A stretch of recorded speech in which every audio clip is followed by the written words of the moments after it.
एवढंच सांगेल की येणाऱ्या काळामध्ये निश्चित प्रकारे अजूनही तुला जेवढं करणार तिथं चांगल्या काय गोष्टी अजून भविष्यामध्ये सर्वसामान्य माणसासाठी करता येईल. काल परवा दिवशी मी विदर्भात होतो, काल मी मराठवाड्यामध्ये होतो. त्यामुळे आता थोडं जरा पळावं लागतंय, थोडं फिरावं लागतंय. कृषीचा आपल्या क्रीडाचा आणि अल्पसंख्याकचं थोडं बरं होतं, लय त्रास नव्हता, पण आता त्रास तर घ्यावाच लागेल. तेव्हा त्रास म्हणजे हा त्रास नाही म्हणते, पण आता ही जबाबदारीच आपण सगळ्यांनी कुठेतरी आपण ही जबाबदारीला कसं आपल्याला शेवटी आपल्याला विश्वास टाकलेला आहे. मानवी काय मी एकटा कृषी मंत्री नाही, माझ्या इंदापूर तालुक्यावरती या राज्याच्या नेत्याने विश्वास टाकलेला आहे. तेव्हा इंदापूर तालुक्याचं नाव कसं वाढेल, इंदापूर तालुक्याच्या माध्यमातून एक कुणीतरी कृषी मंत्री होता म्हणजे आज मी तुम्हाला प्रामाणिकपणे सांगतो माझी काम करण्याची पद्धत वेगळी आहे. सगळ्यांच्या आशीर्वादामुळे राज्याच्या कृषी मंत्री पदाची जबाबदारी मिळाली. उद्या पुसदला या राज्याचे माजी मुख्यमंत्री कैलासवासी वसंतराव नाईकांच्या जयंतीच्या निमित्तानं खूप मोठा कार्यक्रम पुसदला राज्याचे मुख्यमंत्री आणि कृषी विभागाचे सगळे प्रमुख आणि कृषीनिष्ठ पुरस्काराचा कार्यक्रम असल्यामुळे मला खरं तर उद्या त्या कार्यक्रमासाठी उद्याच्या पूजेला येता येत नाही. आज रात्रीच उशिरा मला मुंबईला जावं लागतंय.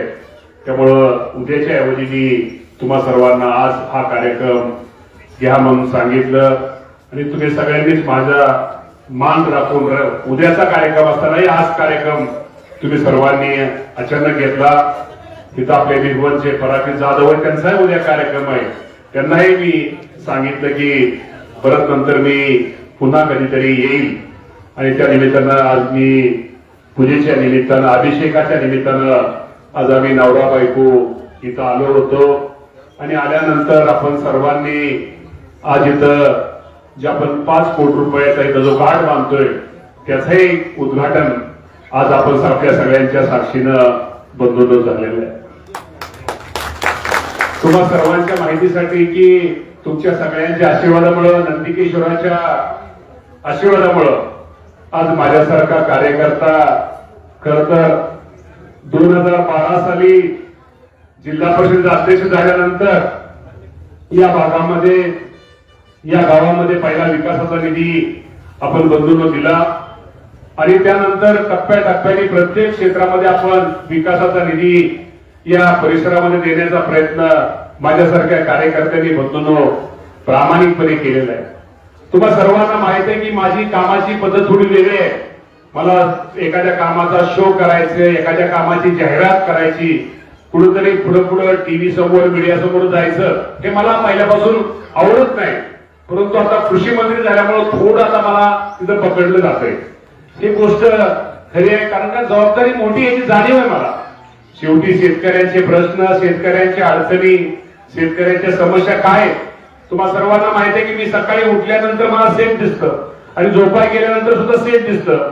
त्यामुळे शेतकऱ्यांच्या अडचणी कशा सोडवल्या जातील, कुठले निर्णय शेतकऱ्याच्या दृष्टिकोनातून घेणे हिताच आहे हे माझ्यासारख्याला जाण असल्यामुळे भविष्य काळात मी तुम्हाला एवढं सांगतो, नंदिकेश्वराच्या साक्षीनं मंदिराच्या देवासमोर सांगतो, जेणेकरून या विभागाच्या माध्यमातूून माझ्या राज्यातल्या शेतकऱ्यांच्या हिताचं जे चांगले निर्णय असतील तो घेण्याचा प्रयत्न माझ्यासारखा कार्यकर्ता प्रामाणिकपणे करील. हा पण शब्द आज तुम्हा सर्वांना बंधून देतो.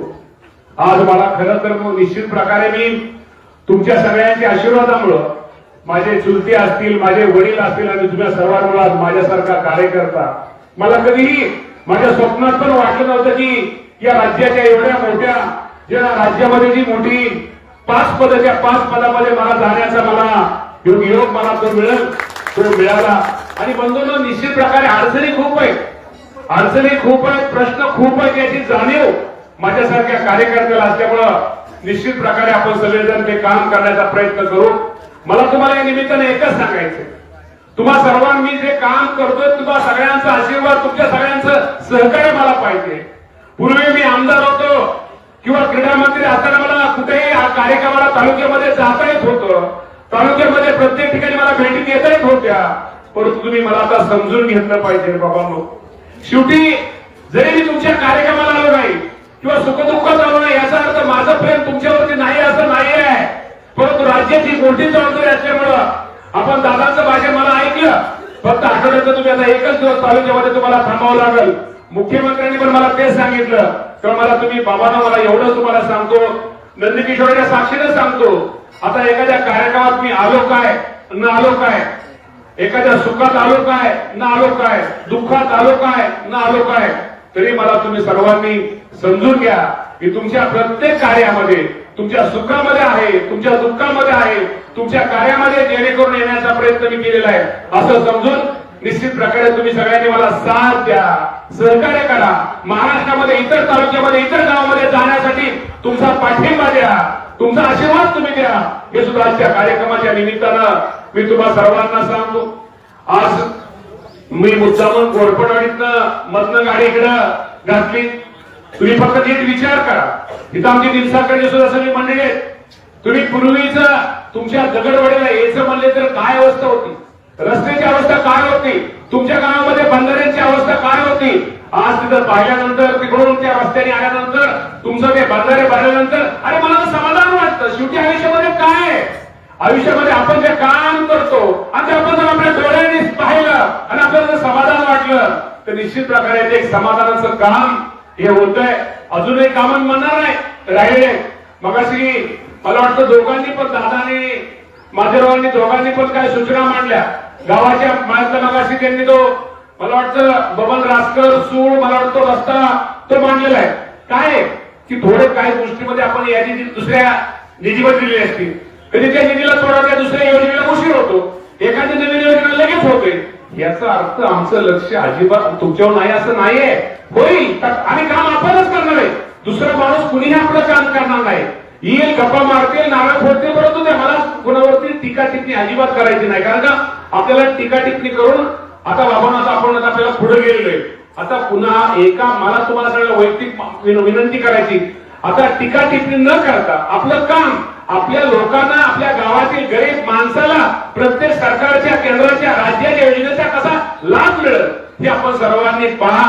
आणि आता गावातलं भांडण तंटा हे सगळं बाबांना बाजूला ठेवा आणि कृपा करून कुठेही कुणी टोकाला काय गोष्टीमध्ये जाऊ नका. हे सुद्धा आजच्या कार्यक्रमाच्या निमित्तानं सांगतो.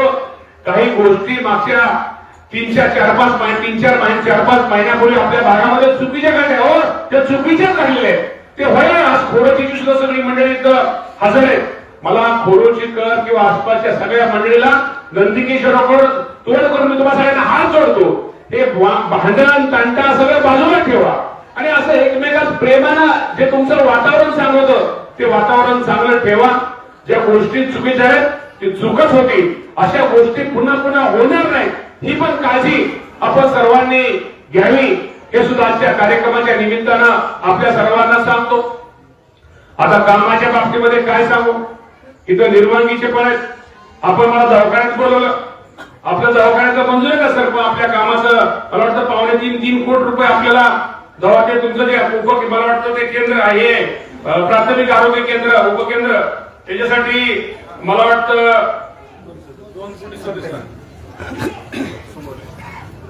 प्राथमिक आरोग्य केंद्रासाठी आपण 2,97,00,000 रुपये, 3 कोटी रुपये, किती 3 कोटी रुपये म्हणून, बाकी एवढं मंजूर 3 कोटी रुपये. ह्याचा उद्देश काय?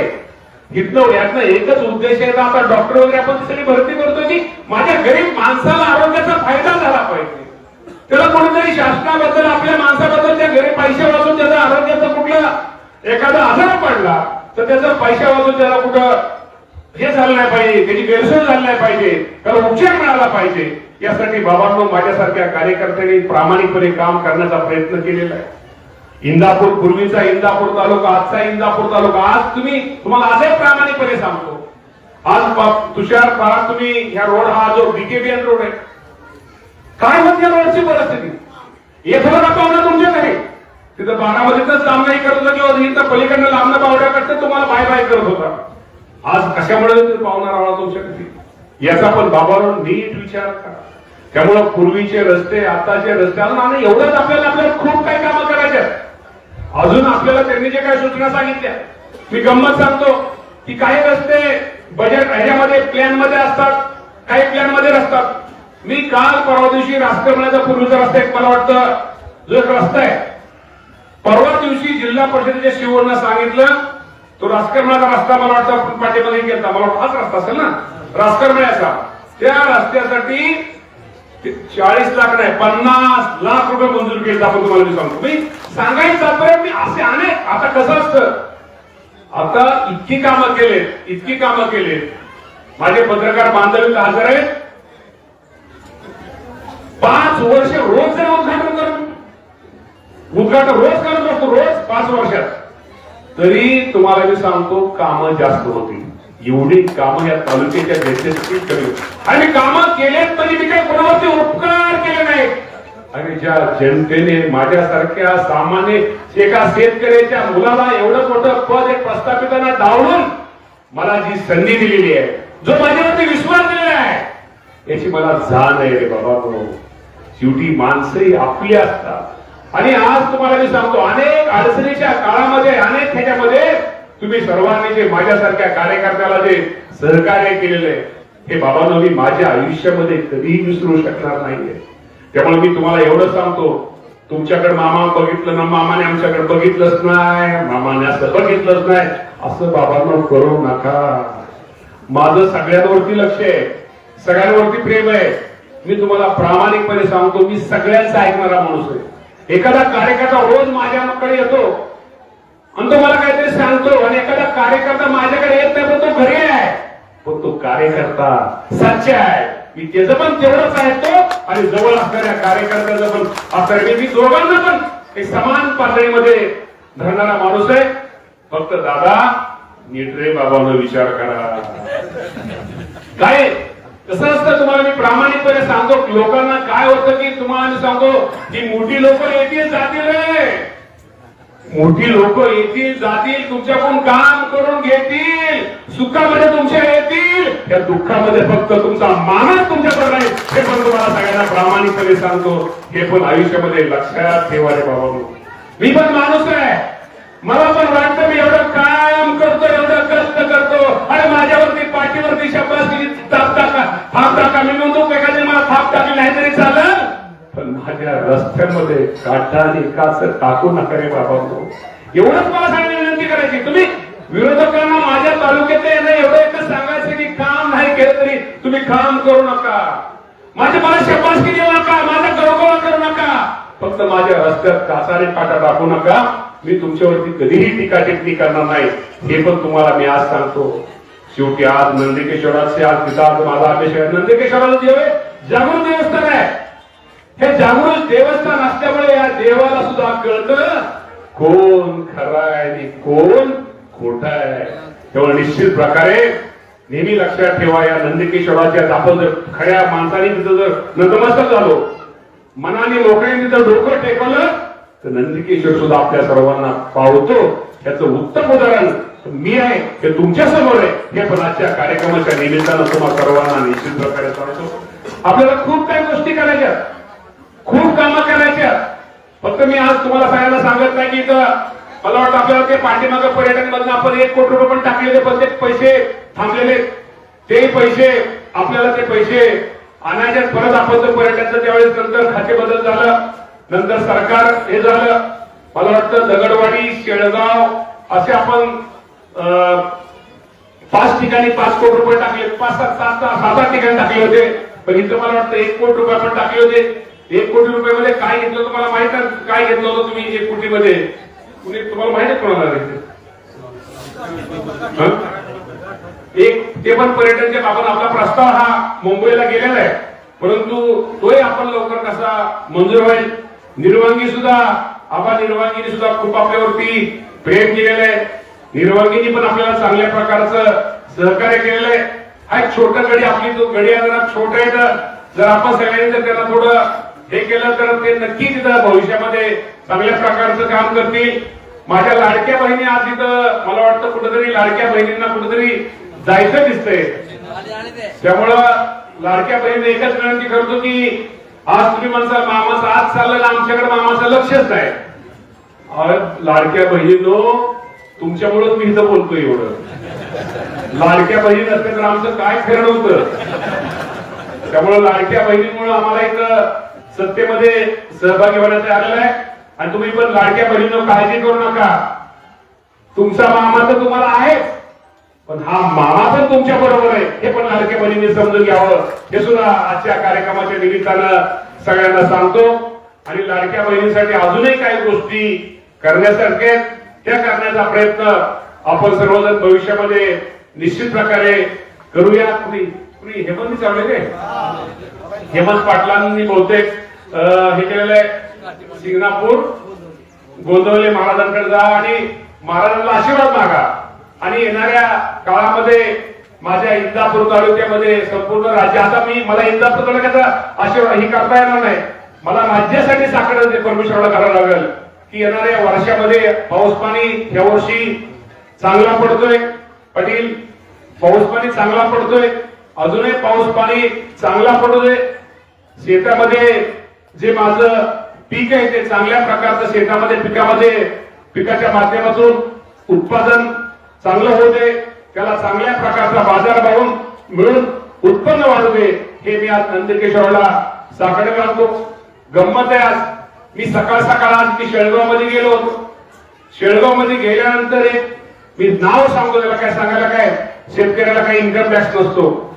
आज आपला बरमोद दुधार आणि बापूराव दुधार यांच्या डाळिंब बागेमध्ये आज त्यांचं डाळिंब एक्सपोर्ट चालू आहे.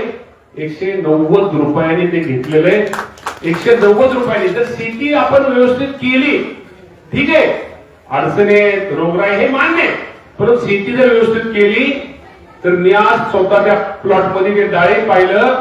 साधारणतः 10 एकरामध्ये त्यांना 10 एकरामध्ये ब्रह्मदेव दुधार यांना 10 एकरामध्ये 3 कोटी रुपये होते. 10 एकरामध्ये किती?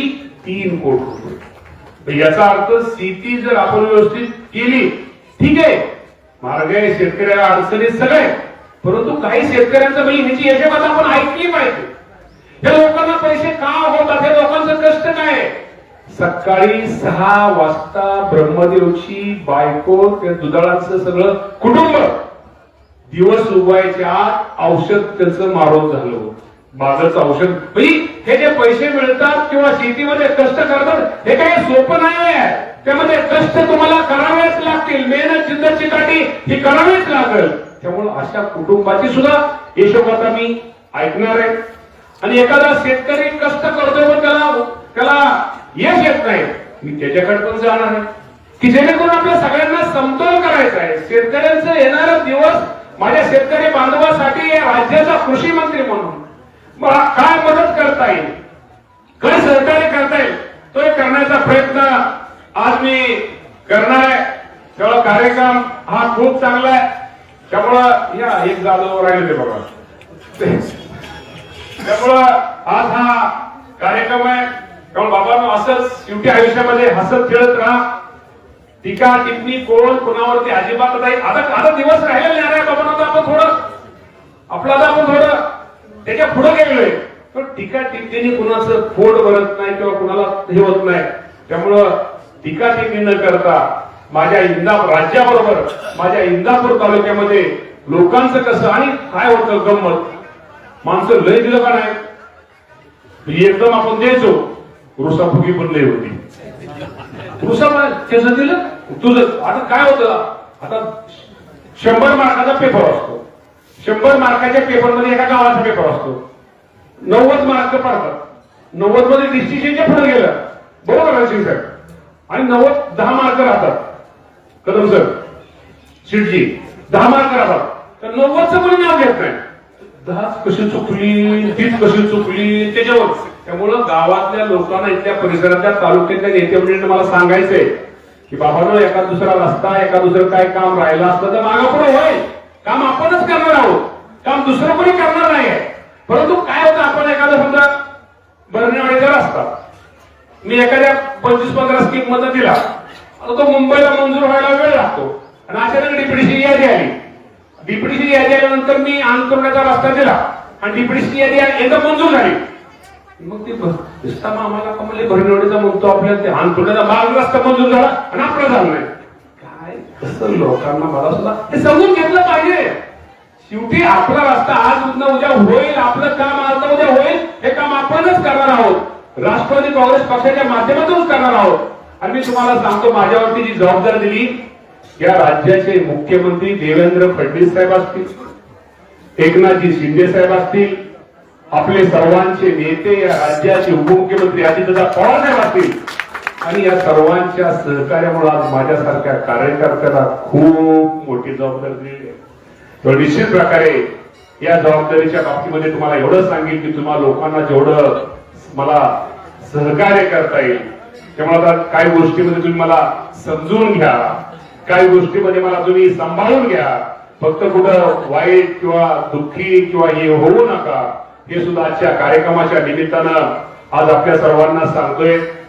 आज बरं झाला सगळेच इथं तुम्ही सगळे हजर आहात. कार्यक्रम उद्याचा असताना सुद्धा आजच्या कार्यक्रमाला तुम्ही सगळेजण आला. आज इथं नंदिकेश्वराला मी एवढंच सांगेल की येणाऱ्या काळामध्ये निश्चित प्रकारे अजूनही तुला जेवढं करणार तिथं चांगल्या काय गोष्टी अजून भविष्यामध्ये सर्वसामान्य माणसासाठी करता येईल. काल परवा दिवशी मी विदर्भात होतो, काल मी मराठवाड्यामध्ये होतो. त्यामुळे आता थोडं जरा पळावं लागतंय, थोडं फिरावं लागतंय. कृषीचा आपल्या क्रीडाचं आणि अल्पसंख्याकचं थोडं बरं होतं, लय त्रास होता, पण आता त्रास तर घ्यावाच लागेल. त्यामुळे त्रास म्हणजे हा त्रास नाही म्हणते, पण आता ही जबाबदारीच आपण सगळ्यांनी कुठेतरी आपण ही जबाबदारीला कसं आपल्याला शेवटी आपल्याला विश्वास टाकलेला आहे. मानवी काय मी एकटा कृषी मंत्री नाही, माझ्या इंदापूर तालुक्यावरती त्या राज्याच्या नेत्याने विश्वास टाकलेला आहे. तर इंदापूर तालुक्याचं नाव कसं वाढेल, इंदापूर तालुक्याच्या माध्यमातून एक कुणीतरी कृषी मंत्री होता म्हणजे आज मी तुम्हाला प्रामाणिकपणे सांगतो, माझी काम करण्याची पद्धत वेगळी आहे. कसं आहे, आज आपण कृषी मंत्री या जगात उद्या आपण असल नसल, पण कुणीतरी म्हटलं पाहिजे की या तालुक्यात एक कोणतरी कृषी मंत्री होता आणि या माणसाने याला मदत केली. मी सहज काल धाराशिवला गेल्यानंतर त्या लोकांना इतकं बरं वाटलं की त्यांनी आम्ही म्हणलं आमच्या आयुष्यामध्ये आम्ही कधी हे पण केलं नव्हतं की एक राज्याचा कृषी मंत्री आमच्या गावामध्ये बारकेच्या गावामध्ये वाडी वस्ती साहेब येऊ शकतो. हे काल धाराशिव मध्ये पाहिल्यानंतर एक मनाला समाधान वाटतं. आपण फिरतो आणि फिरल्यानंतर शेवटी काम केल्यानंतर जे समाधान असतं, समाधान निश्चित प्रकारे आज वाटलेलं आहे.